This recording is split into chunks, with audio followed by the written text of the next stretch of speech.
What's up, YouTube? On this video, we will be reacting to how far can the Seattle Seahawks actually go. If you don't know, I'm a huge Seahawks fan, so I mean, I already know how far we can go. I think we're contenders.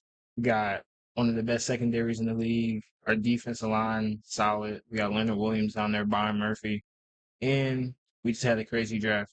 So let's get into this video and let's see what they're talking about. The Seattle Seahawks finished the 2020 My headphones are not plugged in. Get into it. Seattle Seahawks finished the 2024 season with a 10-7 record and missed the playoffs for the second straight year. Incomplete. The Seahawks are going to win this game. It was their first year under head coach Mike Macdonald, and there were a lot of ups and downs within his first season. Positively, they started out 3-0 and also had a second-year receiver. Bro, when we started off 3-0, I thought we were going undefeated, bro. Like, our defense was playing so good. And then we just fell off like we do every season. I don't think, like, if we took our record from, like, the middle of the season every year, I don't think we have a winning record at all. Like, from week 4 through 8, or like 4 through 9, I don't think we have a winning record in the past 5 seasons. But Receiver and Jackson Smith-Njigba break out as he had 100 receptions on over 1,100 JSN, top 5 receiver, incoming. yards. Smith to the end zone. Jackson Smith-Njigba. Unfortunately, they went from 3-0 to 4-5 and lost a couple of games they shouldn't have and cost themselves a division title in the process. But winning double. And bro, if Kenneth Walker stays healthy, like, we're contenders, 100% sure. We have Kenneth Walker, and then we have Zach Charbonnet as a backup. That's scary. Double-digit games in your first year under a new head coach is nothing to scoff at, and that's what I think should be remembered pertaining to their 2024 season. We got better today, so I'm pretty stoked. But Seattle was in a tough situation entering the 2025 offseason because they had a few big decisions in front of them. Should they run it back with a quarterback who's going to turn 35 in October, and should they pay a receiver north of $30 million per year whose name has been in trade rumors for not just one, but several years? And if they traded them away. So yeah, we did get rid of Gino and DK. I was actually happy that we did that. I feel like we got good value for both, and then we replaced both of them. I think we got upgrades. I think Cooper Kupp, if he stays healthy, he's better than DK. The only part about that is, we have 2 slot receivers, which is not ideal. But I think JSN can adjust to that, and then pretty sure we'll just have Cooper Kupp in the slot.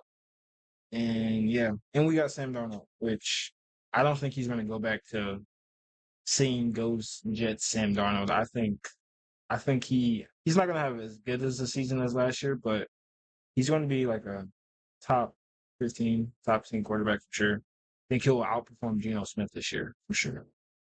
How would they remain competitive in the process? Well, Seattle had a busy offseason to say the least, and to be completely honest, I like a lot of what they did.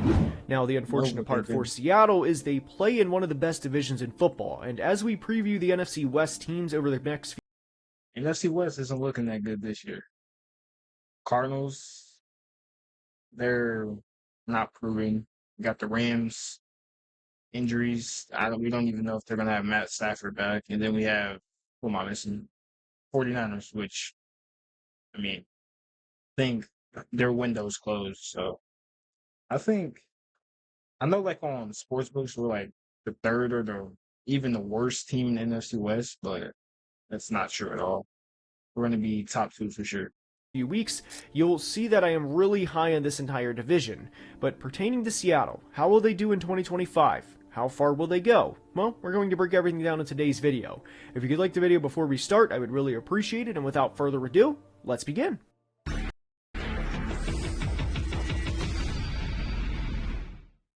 And we are starting today's video by discussing who the Seahawks brought in and who departed from their team this offseason. For most of the team previews, we start with free agency, but with Seattle specifically, we might as well address the elephant in the room and discuss the Geno Smith and DK Metcalf trades.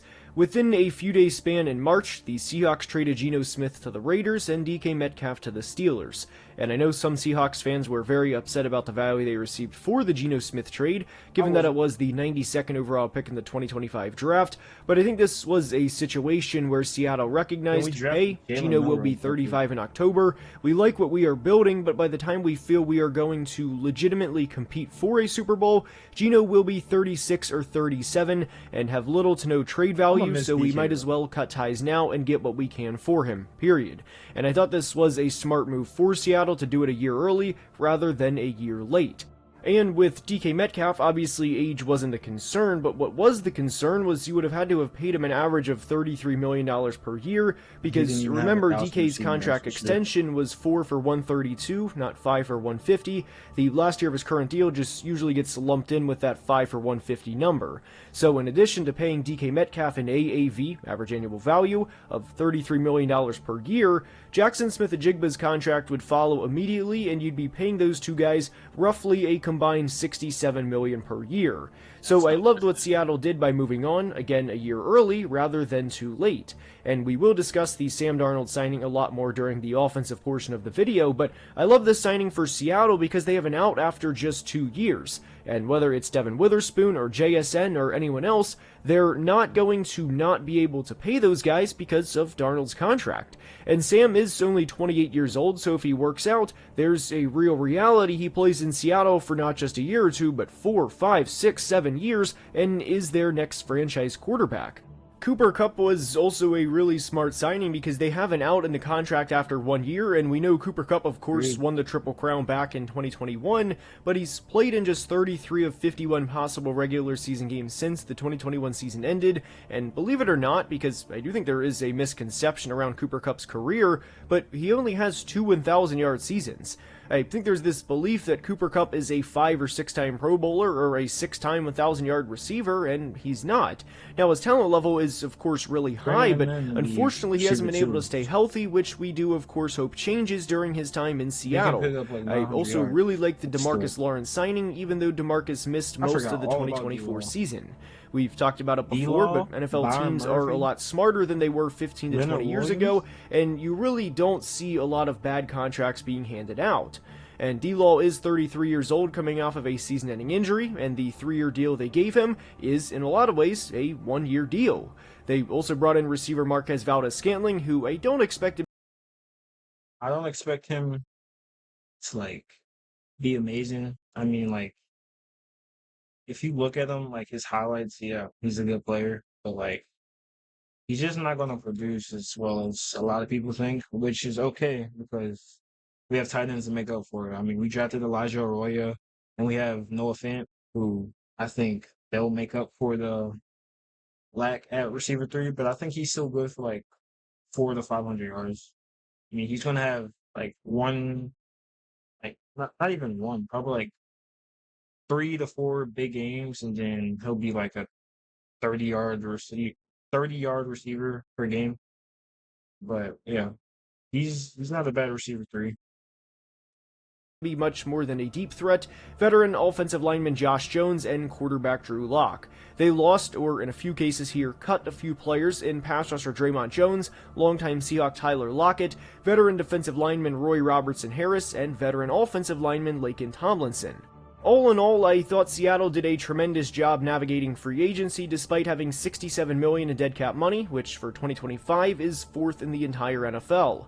They were in a tough position as a franchise because while DK Metcalf is a good receiver, did you want to pay him knowing JSN's contract is coming up right behind it, and knowing you're going to have to pay JSN because of the precedent that would set for the franchise and everyone grinding towards a second contract? To me, the answer was no, especially when DK had been rumored in trade for plural years. So all in all, I thought Seattle did a good job to ensure they stayed competitive while making some difficult business decisions. Now, with the Seahawks defense in 2025, this is a unit I am really looking forward to watching for a few reasons. For anyone who may be new to the channel, first, welcome, I'm glad you're here, but for anyone who may not know, I was really high on Mike Macdonald when he was the Ravens defensive coordinator back in 2023, and during the hiring process in 2024. And one thing that I love about Macdonald is his defenses know how to get after the quarterback. Seattle was the only team in the NFL last year to have 5 guys with 45 pressures or more, and Seattle also finished 11th in defensive DVOA, and why I think this is particularly impressive for Seattle in year 1 under Mike Macdonald is this was with somebody else's talent. Whenever a new coaching staff takes over, obviously they're not going to get rid of everyone, but it will take a year or two to really bring in the players they want to and construct the roster the way they want, and ultimately for Mike Macdonald and John Schneider to be on the same page. Not only that, but Seattle offensively couldn't run the ball anywhere close to as much as they wanted to last year. And why this matters for the defense is the ability for the offense to sustain drives and to, as simple as this sounds, keep the defense off the field and keep them rested over the course of the season. I do think Seattle will have an even more of an emphasis on running the football this year, and in turn, keep the defense fresh. My breakout player for Seattle is defensive lineman Byron Murphy. A huge part of Macdonald's defense is the interior defensive line, and it's not a coincidence Nnamdi Madubuike had such a great year in 2023 under Macdonald and the Ravens, and why Byron Murphy was the first draft pick with Macdonald as the Seahawks head coach. And while the Seahawks did lose Draymond Jones this offseason, one of their 5 players to generate 45 pressures last year, well, they brought in DeMarcus Lawrence and also have Byron Murphy to step up to generate pressure along the defensive line. And that's one of the biggest points of emphasis of a Mike Macdonald defense, is getting after the quarterback and making the opposing offense's life as uncomfortable as you possibly can. I also really like Ernest Jones and Tyrese Knight as a linebacking duo, and I also credit John Schneider for going out and getting Ernest Jones for what was not a lot to begin with. Tariq Woolen is up and down as a player, though I think there's a lot more good than bad with him specifically. I know fans get frustrated at times with Tariq because of the tackling business decisions he can make, but you can do a lot worse than having Tariq Woolen as one of your corners. I do have some concern with the Seahawks' boundary corner depth, as Devin Witherspoon played over... Hello? You have concerns with Spoon? One of the best corners in the league? Come on, bro. 500 snaps in the slot last year, though. Okay, I was about to say he is a slot corner, so hey, but Devon Witherspoon is probably the best slot corner in the league, so nearly 400 at outside corner, and if there is any concern with this defense, again, it's corner depth, though I think that can be said for nearly every team as there are only so many good corners to go around. But why I am high on the Seahawks defense entering 2025 is they went from 30th in defensive EPA per play against the run in 2023 to 16th in 2024 in their first year under Mike Macdonald. And one of my biggest frustrations with the Seahawks during 2022 and 2023 was pretty much the fact that whenever they played a team that could run the football, you knew they were going to give up 150 yards on the ground and most of the time lose. And this wasn't a loss where they were generating 120 yards in the second half because they were up 21 points at halftime. No, these were games where the Seahawks couldn't stop anybody on the ground, and it was infuriating to watch. But over the past year and change, they've done a lot to rebuild the defense the right way. And with the talent they have on defense, as well as the man leading the defense in Mike Macdonald, well, they can very easily be a top 10 unit this year. And they certainly play a part as to why Seattle is such a sneaky contender entering 2025.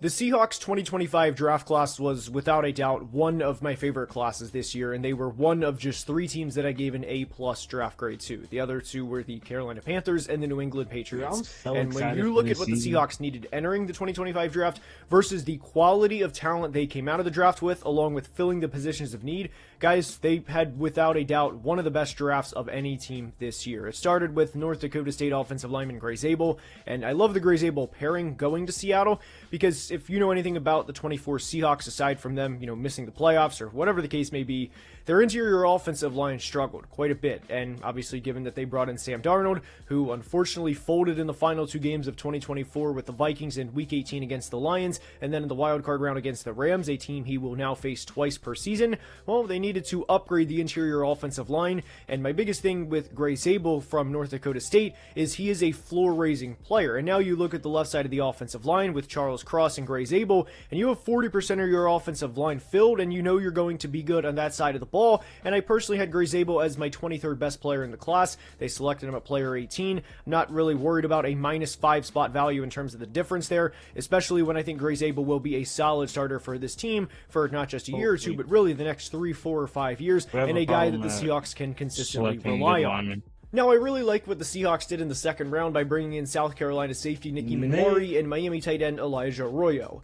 With Manwari, he's a very fun safety prospect. He's 6'3", 220, ran a sub 4.40, had good ball production with South Carolina last year, so he had 4 interceptions, and actually had an opposing pass rating of less than 50 when targeted in 2024. And with all of these intangibles, you may be wondering, well, why did he fall to the second round if that's the case, especially given that he's a 21-year-old rookie and not going to be 24 going on 25, and that the age had to be noted. And the reason is because there's times where he can be a little linear and doesn't have the best spatial awareness, which obviously if you are a safety, you need to have complete spatial awareness with everything going on around you, and that can definitely get caught up at times. But overall, Manwari is a very fun player, and ultimately when we talk about setting guys up for success with good landing spots, I think Manwari going to Seattle is the textbook definition of that. One thing I do want to clarify with Nicky Manwari, especially because he's going to Seattle, and the fact that he is 6'3", 220 pounds, he may remind Seahawks fans of another former safety they had that was very physically imposing at the safety position, that was also 6'3", 220, and teams certainly did not want to go across the middle due to Cam Chancellor. It would not be fair to set a 21-year-old rookie in Nicky Manwari up with those types of comparisons, but Manwari is a very good safety prospect. He's a player that I think will thrive in this defense. But then again, I did say the same thing about Marquise Blair, and sadly, he didn't pan out as well. They absolutely love the landing spot for him, ultimately going to the Seattle Seahawks. For Elijah Arroyo specifically, I think there needs to be realistic expectations. He's going to be a dog once he develops. I just hope we utilize him right. Entering 2025, and obviously with Brock Bowers having the year he did last year, I think that's going to spike what people expect out of tight ends in their rookie season. But Elijah Arroyo is a solid receiving tight end prospect that will be good by the... I just hope that, like, him and Noah combined... My apologies. Him and Noah combined can get at least, like, 1,000 yards. If they can do that, I'll be fine. Because then Elijah's just going to continue to grow and grow. 2027 season, and honestly I think we're going to see flashes during his rookie year. I would personally consider a successful rookie season for Elijah Arroyo a 35 to 40 reception season with anywhere from 300 to 400 receiving yards, along with 3 to 5 receiving touchdowns. He also has Noah Fant directly in front of him, and I also think there's going to be quite the emphasis on running the football in Seattle. So for 2025 specifically, I wouldn't expect all that much from Elijah Arroyo this year.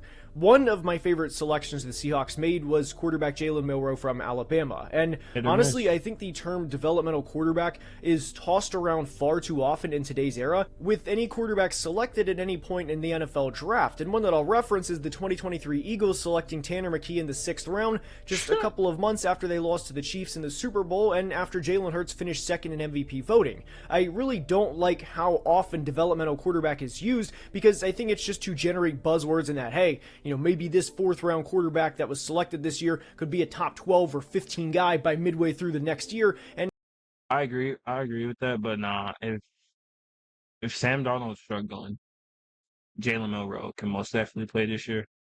It just depends on, obviously I'm not at their practices, but if he's developing well and better awareness, better IQ, better accuracy, he'll be just fine. Far often that's not ever going to be the case. They'll be lucky if that guy starts maybe 10 or 12 games over the course of his career, and usually their spot starts not because the franchise legitimately trusts them and wants them to be their developmental quarterback. Now, obviously there are exceptions, but you get the point.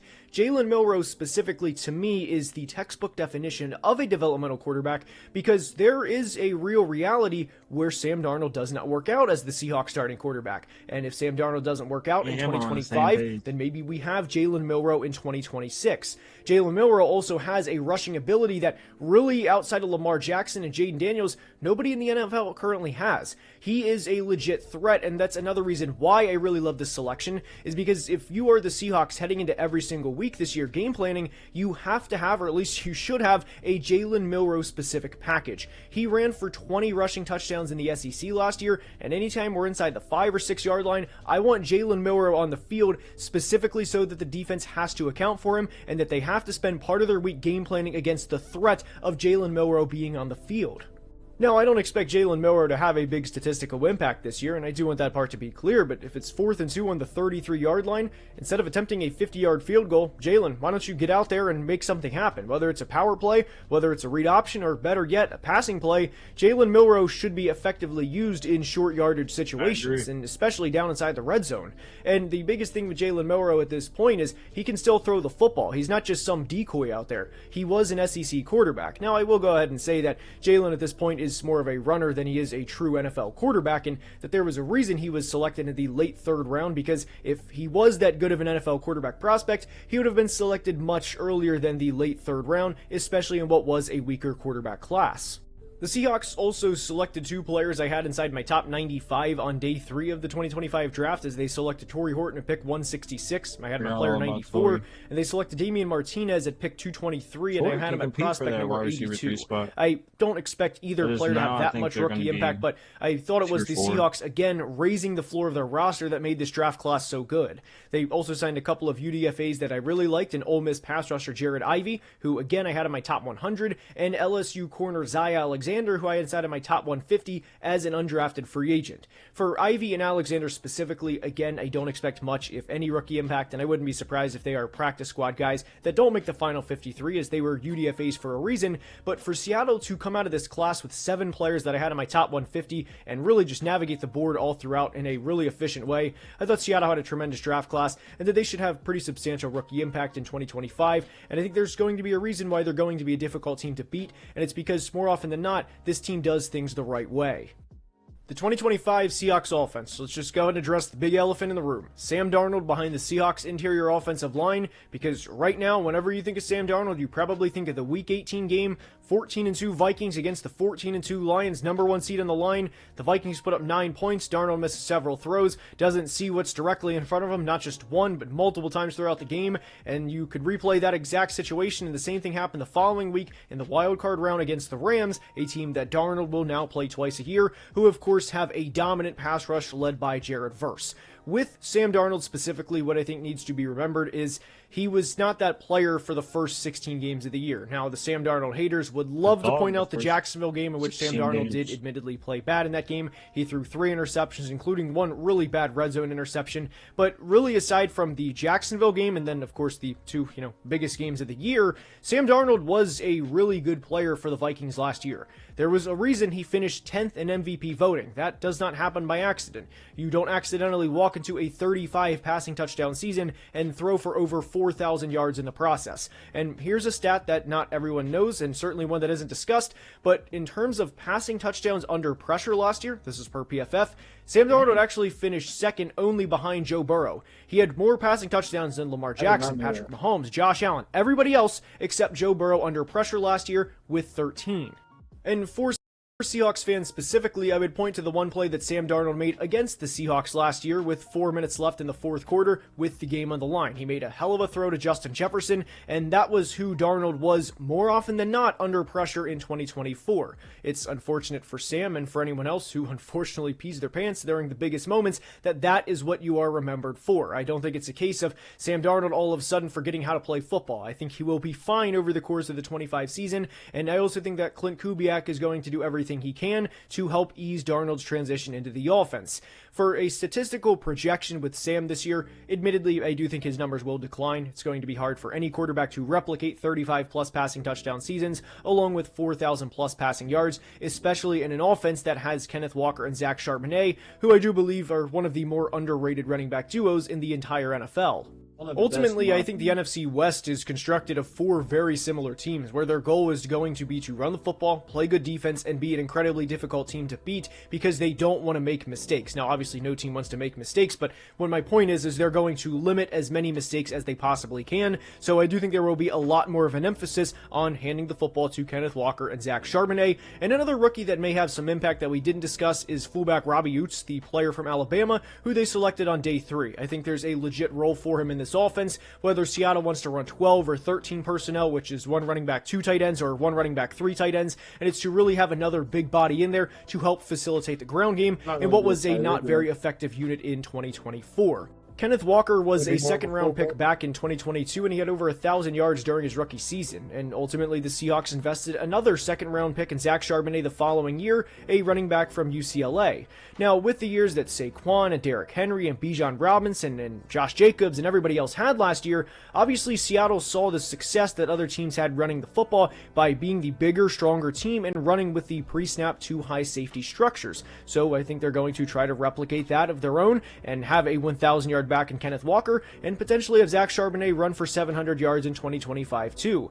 This is going to be a team that's going to be a nuisance to play because they're never going to quit. They're going to want to run the football, pound the rock, get after your quarterback defensively, and basically say, hey, we're going to be gritty. We may get knocked down 6 or 7 times, but you know what? We are going to stand up every time because we want to be the tougher, stronger team, and honestly, more often than not, the tougher and stronger team is going to win more football games, and that's how I think Mike Macdonald is constructing the Seattle Seahawks for who they are going to be in 2025 and beyond. I still think Jackson Smith-Njigba is going to be a 1,000-yard receiver, and if Cooper Kupp can play all 17 games, then again, there is a very real scenario where the Seahawks have 2 1,000-yard receivers as well as a 1,000-yard back, especially in a 17-game season. But the biggest thing, of course, is health. And whenever you look at the 2025 Seahawks roster, and ultimately their offense, outside of the right guard and right tackle position, they don't have a lot of weaknesses. Sure, maybe Sam Darnold's not the Josh Allen or Lamar Jackson level of player, and maybe Jackson Smith-Njigba's not the Justin Jefferson or Jamar Chase level of receiver, but they are overall a really, really solid unit. And ultimately with Seattle, and what I think they've done over the past couple of years is routinely hit singles and doubles and singles and doubles, and whenever you compound all of those hits, you're going to have a good football team. And what I think it's lost within the 2025 Seahawks narrative entering the year is this is a team that won 10 games last year and to me improved the roster this offseason. Outside of really Abraham Lucas and Anthony Bradford at the tackle and guard positions, I think this is a damn good offense, and the defense to me is really good as well, but the lone concern that I think you can argue is corner depth, which, like we mentioned during the defensive portion, is something you could argue for every team because, breaking news here, not every team is going to have 4 Pat Surtains on their roster to the point where you legitimately have to run the football because you have no better option. Seattle is going to be an absolute nuisance to play. They're going to be a pain in the rear end to play because as simple as their philosophy is going to be, it's going to be to run the football, play good defense so we can get after your quarterback and be the tougher football team. And ultimately, I think it's going to work a lot more than it's not. The floor for this team to me is going to be around 8 to 9 wins, and the ceiling is honestly not going to be that high because I think they are going to lose a couple of more games than Seahawks fans would probably like to admit, but it's because of how close the NFC West is from top to bottom. Now, in the drastic scenario, gun to your head, do you think the Seahawks are going to win the Super Bowl this year? I would ultimately say no, but I wouldn't be surprised at all if this team wins a playoff game, if not 2, because of how difficult of a unit they're going to be to handle on a week-to-week basis. Seattle, to me, is doing a lot of things the right way, and I can't wait to see how this team plays in 2025. I hope you enjoyed, and if you did, please like the video and subscribe as it helps the channel tremendously, and we're closing into 200,000 subscribers. Until next time, please be safe and have a great day. Love you guys. All right, that's gonna wrap it up for this video. Yeah, I'm excited for this NFL season. I think we're contenders, and anyone else who doesn't think that, I'm sorry for your delusion. I can give you my love. Let me show you what it's like to live this lifestyle. Love is a drug, I don't even want to take it now. Come be with me, I'ma show you how to hold it down. Back against the wall, now they say that I ain't fake now. You steady fussing, finna settle this shit right now.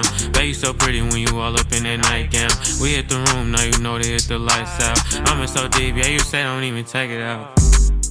Give me one more chance.